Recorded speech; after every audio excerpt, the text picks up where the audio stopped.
आपण पाहिलेले होते। शाळेची तोडफोड करण्यात आलेली होती आणि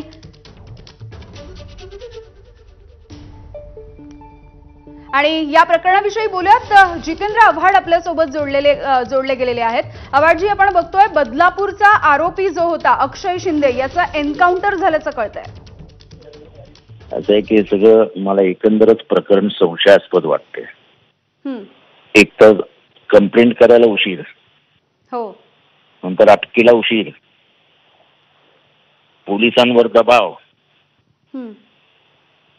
कंप्लेंट करणाऱ्या म्हणजे त्या शाळेवरती कुठलीही कारवाई नाही, शाळेच्या चालकांवरती कुठलीही कारवाई नाही, त्यांचं नाव लपवण्याचा प्रयत्न आणि त्याच्यात अक्षय शिंदेची झालेली म्हणजे जे काय एन्काउंटर झालाय म्हणजे अक्षय शिंदेकडे असलेली गुपित किंवा अक्षय शिंदेला शाळेबद्दल असलेली माहिती हा दडपण्याचा प्रयत्न आहे। आणि शिक्षा न्यायालय देतं ना, शिक्षा न्यायालयाने दिली असती जी काय ती, तुम्हाला एवढी घाई कशाला होती? आणि असा एन्काउंटर हातात असलेल्या आरोपीची होत नाही, हे फक्त उत्तर प्रदेश आणि बिहारमध्ये चालतं, महाराष्ट्रात नाही चालत।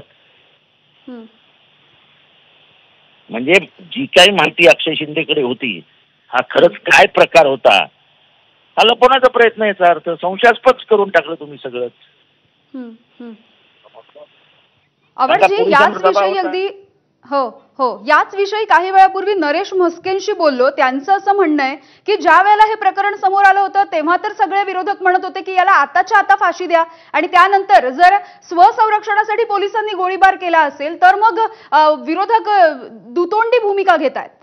असं आहे की फाशी द्या म्हणजे कशी काय, तर तुम्हाला फास्ट कोर्ट करा, त्याच्या न्यायालयीन प्रोसिजर्स पार करा आणि मग फाशी द्या। हे काय डिक्टेटर म्हणजे हे काय हिटलर नाही आहे की पकड आणि माझ्या गाल गोळ्या। काय तुम्ही कायद्याप्रमाणे चाला ना, कायद्याप्रमाणे तुम्हाला फाशीही देता येते ना। अगदी आव्हाडजी, असाच आरोप केला जातोय की बोला बोला। एका पक्षाचा प्रतिनिधी जेव्हा हा म्हणतो की गोळीबारात ठार केलं, याचा अर्थ काय होतो? त्या आरोपीला कुठे पळून चालला होता तुम्ही? गोळीबार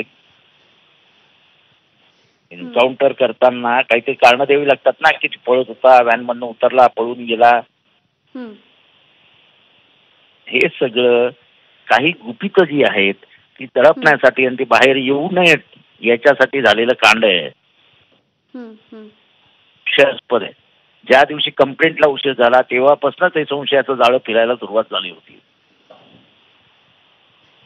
ही शाळा कोणाची आहे, ही शाळा चालवतो कोण, हे सगळ्या बदलापूरला माहिती आहे। आणि यांच्या बाबतीतच असं घडावं हे फारच आश्चर्यकारक आहे। आव्हाडजी, ज्या संस्था चालकांचा तुम्ही उल्लेख करताय, तुळजापूरला एका 6 वर्षाच्या मागासवर्गीय पोरीवरती बलात्कार झाला आहे आणि तो काय वयस्कर माणसाने केलाय, त्याचा एन्काउंटर करणार का? निवडक एन्काउंटर जेव्हा होतात तेव्हा समजायचं की ह्याच्यात संशयास्पद आहे। आणि आता आम्हाला 100% खात्री झाली की या शाळेला वाचवण्यासाठी, त्याच्या ट्रस्टीजला वाचवण्यासाठी या अक्षय शिंदेचा गोळीबार म्हणजे जे काय एन्काउंटर झालाय, एन्काउंटर कधीच खरी नसतात, हा खोटा जो काय एन्काउंटर झाला असेल तो पोलिसांनी केलाय। अगदी धन्यवाद आव्हाडजी, तुम्ही प्रतिक्रिया दिलीत, बातचीत केलीत यासाठी।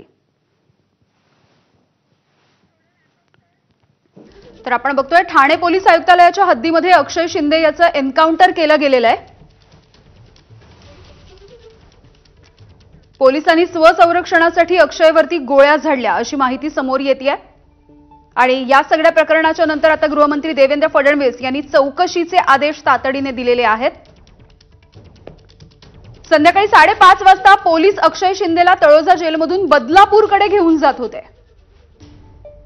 नेमकं काय घडलंय आपण बघतोय। पोलिसांची गाडी 6:30 वाजता मुंब्रा बायपासला पोहोचली